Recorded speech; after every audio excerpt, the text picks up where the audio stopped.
नमस्कार दोस्तों, स्वागत है आप सभी का। आज इस वीडियो में हम बात करेंगे मैड काउ डिजीज़ के बारे में। इस वीडियो में हम देखेंगे मैड काउ डिजीज़ होती क्या है, कैसे होती है, इसके सिम्टम्स क्या हैं, जानवरों के लिए ये कितनी खतरनाक है और अंत में हम देखेंगे इसकी ट्रीटमेंट क्या है। अगर आप चैनल पर नए हो तो चैनल को सब्सक्राइब अवश्य कर लीजिएगा। पॉलिटी, हिस्ट्री, इकोनॉमी, जीके और ज्योग्राफी के तमाम वीडियोज़ के लिए एक बार हमारी प्लेलिस्ट को जरूर चेक करिएगा। चलिए शुरुआत करते हैं।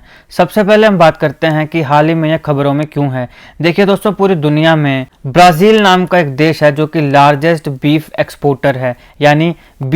यानी जो कैटल्स होते हैं उनका जो मीट होता है उसे बीफ बोलते हैं, तो उसको एक्सपोर्ट करता है। यानी पूरी दुनिया में सबसे ज़्यादा ब्राज़ील का जो बीफ है वो सबसे ज़्यादा बेचा जाता है। और चाइना पूरी दुनिया का लार्जेस्ट बीफ कंज्यूमर है। ब्राज़ील लार्जेस्ट बीफ एक्सपोर्टर है और चाइना लार्जेस्ट बीफ कंज्यूमर है। स्ट्रैटेजी के पॉइंट ऑफ व्यू से दोनों पॉइंट्स काफ़ी इंपॉर्टेंट है।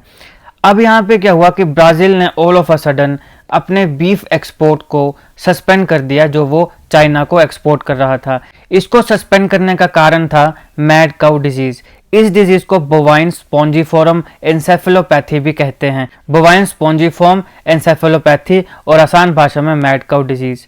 तो इस डिजीज़ की वजह से जो लार्जेस्ट बीफ एक्सपोर्टर है दुनिया का, ब्राज़ील, उसने वर्ल्ड के लार्जेस्ट बीफ कंज्यूमर देश चाइना को अपना बीफ एक्सपोर्ट बंद कर दिया। अब ये जो मैड काउ डिजीज़ है ये इनक्योरेबल डिजीज़ है, यानी अगर एक बार ये बीमारी हो जाती है तो इसको क्योर नहीं किया जा सकता है। ये डिजीज़ कब होती है? जब एक प्रोटीन होती है प्रायोन, उसमें इन्फेक्शन होती है। देखिए, प्रायोन एक प्रोटीन होती है जो कि जो सेल होता है उस सेल के सरफेस पे पाई जाती है। ये जो नॉर्मल प्रायोन प्रोटीन है, जब ये एबनॉर्मल प्रायोन प्रोटीन में चेंज हो जाएगी तो ये काफ़ी हार्मफुल होती है। और इसकी प्रॉब्लम ये है कि जो बीमार काऊ है उसको पता भी नहीं चलेगा कि उसके जो प्रायोन है, यानी कि सेल के सरफेस के ऊपर जो प्रोटीन है प्रायोन प्रोटीन, वो एबनॉर्मल हो चुकी है। अब क्योंकि इसको पता ही नहीं चलेगा कि मेरी नॉर्मल प्रायोन एबनॉर्मल प्रायोन हो चुकी है, इसलिए इसकी जो बॉडी है वो फाइट ही नहीं कर पाएगी। नॉर्मली क्या होता है, जैसे हमारी बॉडी है, हमारी बॉडी में मान लो कोई भी फॉरेन पार्टिकल एंटर हुआ तो हमारी बॉडी को पता चल जाता है। फॉरेन पार्टिकल जो होता है उसको हम एंटीजन बोलते हैं। तो हमारी बॉडी को पता चल जाता है कि भाई ये जो पार्टिकल है, ये पार्टिकल जो है ब्लू कलर में देखिए, ये फॉरेन पार्टिकल है। तो हमारी बॉडी क्या करती है, इसके खिलाफ एंटीबॉडीज को बनाती है और फिर इसे किल कर देती है।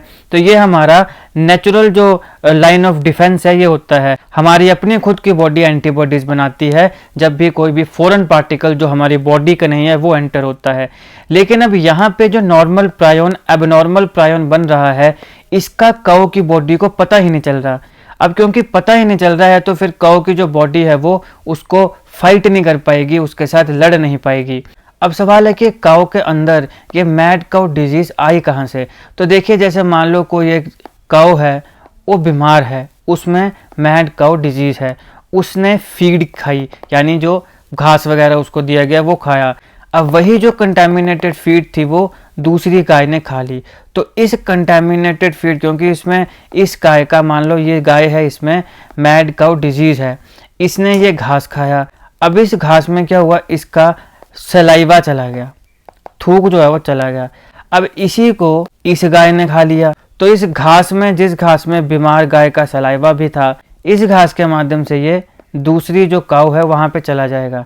तो इस प्रकार से देखिए, a cow gets BSc by eating feed यानी वो जो खाने के लिए उसको डाला गया, contaminated with parts that came from another cow that was sick with BSc। अब ये जो बीमारी है ये न्यूरो डिजेनरेटिव डिजीज़ है।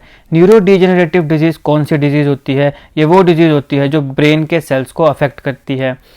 अब इस बीमारी का काफ़ी लंबा इंक्यूबेशन पीरियड होता है। ये भी एक कारण है कि इसको आइडेंटिफाई करना बड़ा मुश्किल होता है। अब सवाल है कि इंक्यूबेशन पीरियड क्या होता है? Incubation period is the time between the infection and the occurrence of the first symptom. मान लो आपकी ये बॉडी है, इस बॉडी में 14 तारीख को एक बैक्टीरिया या वायरस ने एंटर किया, लेकिन 27 तारीख को आपको इसकी वजह से जो भी बीमारी होनी थी उसका पहला सिम्टम आया।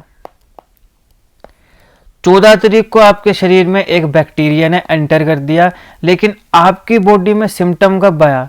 27 तारीख को। तो ये 14 तारीख से लेके जब आपके शरीर में किसी भी इन्फेक्शियस एजेंट ने एंटर किया, उससे लेके 27 तारीख तक जब फर्स्ट सिम्टम आपकी बॉडी में आया, ये जो पीरियड होता है, इस पीरियड को हम क्या बोलते हैं? इस पीरियड को हम इंक्यूबेशन पीरियड बोलते हैं।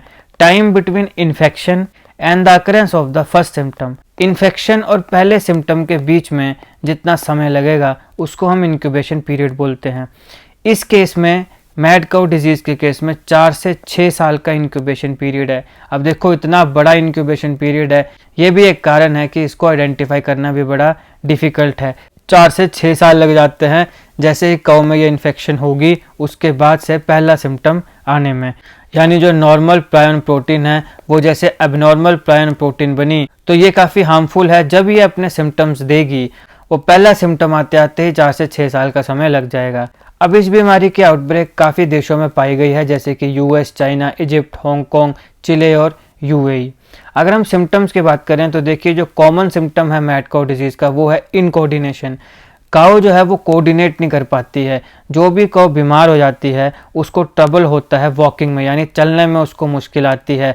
अगर वो बैठी हुई है तो खड़े होने में उसको काफ़ी मुश्किल आती है। इसके साथ साथ वो काफ़ी नर्वस हो जाती है और काफ़ी वायलेंट भी हो जाती है। कई बार नर्वस हो जाएगी, कई बार काफ़ी वायलेंट हो जाएगी। इसके साथ साथ जो काउ है वो कुछ बाकी सिम्टम्स भी दिखाती है, जैसे कि वो बीमार ज़्यादा होने लगेगी और वो बीमार बार बार होती रहेगी और बीमार ही रहेगी जब तक उसकी डेथ नहीं होती है। यूजुअली ये 2 वीक से लेकर 6 महीने के बीच बीच में जैसे ही इसके सिम्टम्स वो आने लग पड़े तो उसके बीच बीच में इसकी मृत्यु हो जाएगी। अगर हम बात करें ट्रीटमेंट की तो इसकी कोई भी ट्रीटमेंट अभी तक नहीं है और ना ही इसको प्रिवेंट करने के लिए अभी तक कोई वैक्सीन बनी है। तो अगर एक गाय कोई बीमारी हो जाती है तो फिर उस बेचारी का मरना तय है। अब हमने बात करी कि बिगेस्ट एक्सपोर्टर कौन है ब्राज़ील, बिगेस्ट कंज्यूमर कौन है चाइना। तो अभी ब्राज़ील जो है वो अपना बीफ चाइना में एक्सपोर्ट नहीं कर पा रहा है और चाइना में एक बहुत बड़ी पॉपुलेशन है जो मतलब दबा के बीफ खाती है। तो अब चाइना क्या कर रहा है? चाइना अल्टरनेटिव्स को देख रहा है। तो कौन कौन सा अल्टरनेटिव? वो ऑस्ट्रेलिया, जापान और कोरिया जैसे देशों को देख रहा है। अभी हाल ही में चाइना और ऑस्ट्रेलिया के बीच में काफ़ी अच्छे रिश्ते नहीं रहे हैं। ऑस्ट्रेलियन गवर्नमेंट ने अभी हाल ही में चाइनीज़ मेड कैमरास को जितने भी पब्लिक ऑफिसेस थे वहाँ से रिमूव करा दिया है। और वैसे भी पिछले काफ़ी समय से ऑस्ट्रेलिया काफ़ी क्रिटिकल चाइना के लिए रहा है, लेकिन चाइना ने अपनी ये जो इकोनॉमिक पॉलिसी है इसको काफ़ी चेंज करने का प्रयास पिछले कुछ दिनों में किया है। अभी हाल ही में इंडिया के साथ इन्होंने WMCC मीटिंग करी। ऑस्ट्रेलिया के साथ भी ये काफ़ी प्लानिंग कर रहे हैं बातचीत करने की। अभी हाल ही में हमने एक अलग वीडियो में चाइना और जापान के बीच में हुए सिक्योरिटी डायलॉग को अच्छे से कवर किया था, उसका लिंक भी आपको डिस्क्रिप्शन में मिल जाएगा। अभी मैंने कल परसों ही ये टॉपिक कवर किया है, इसको भी आप जरूर देखिएगा क्योंकि ये काफ़ी इंपॉर्टेंट है जियो पॉलिटिक्स की अंडरस्टैंडिंग में। तो चाइना भी धीरे धीरे जो है वो अपना रुख जो है इंडिया के प्रति, जापान के प्रति, जबकि उस वीडियो में जो सिक्योरिटी डायलॉग वाली वीडियो उसमें मैंने आपको ये भी बताया था कि कैसे चाइना और जापान के बीच में सिनेको आइलैंड्स के ऊपर डिस्प्यूट है। वो क्या डिस्प्यूट है, क्या उसकी हिस्ट्री है, हमने वो भी उस वीडियो में कवर करी थी, अगर आप चाहें तो देख सकते हैं। लेकिन अभी चाइना इन सब के बावजूद भी इंडिया, ऑस्ट्रेलिया, जापान के प्रति अपना जो रुख है उसको काफ़ी सॉफ्ट कर रहा है। तो हो सकता है कि अभी ऑस्ट्रेलियन गवर्नमेंट जो है वो बीफ एक्सपोर्ट शुरू कर दे। ये काफ़ी अच्छी अपॉर्चुनिटी है दोनों कंट्रीज़ को रिकनसाइल करने के लिए। हालांकि चाइना जो है उसको एक्स्ट्रा प्राइस पे करना पड़ेगा क्योंकि इस समय जो सिचुएशन है वो ऑस्ट्रेलिया के फेवर में है, क्योंकि चाइना में जो मांस कटे हैं ना वो रुकने नहीं वाले। बहुत ज़्यादा पॉपुलेशन चाइना की बीफ को दबा के खाती है, तो उनको तो बीफ चाहिए ही चाहिए। तो अब क्योंकि ब्राज़ील से नहीं आ पा रहा है तो ऑस्ट्रेलिया एक काफ़ी अच्छा अल्टरनेटिव है। सिचुएशन क्योंकि ऑस्ट्रेलिया के फेवर में है इसलिए वो एक्स्ट्रा प्राइस चाइना को पे करना पड़ेगा। तो ये थी मैड काउ डिजीज़। हमने देखा ये क्यों होती है, कैसे होती है, इसके सिम्टम्स क्या होते हैं, ट्रीटमेंट क्या है और क्यों ये खबरों में है।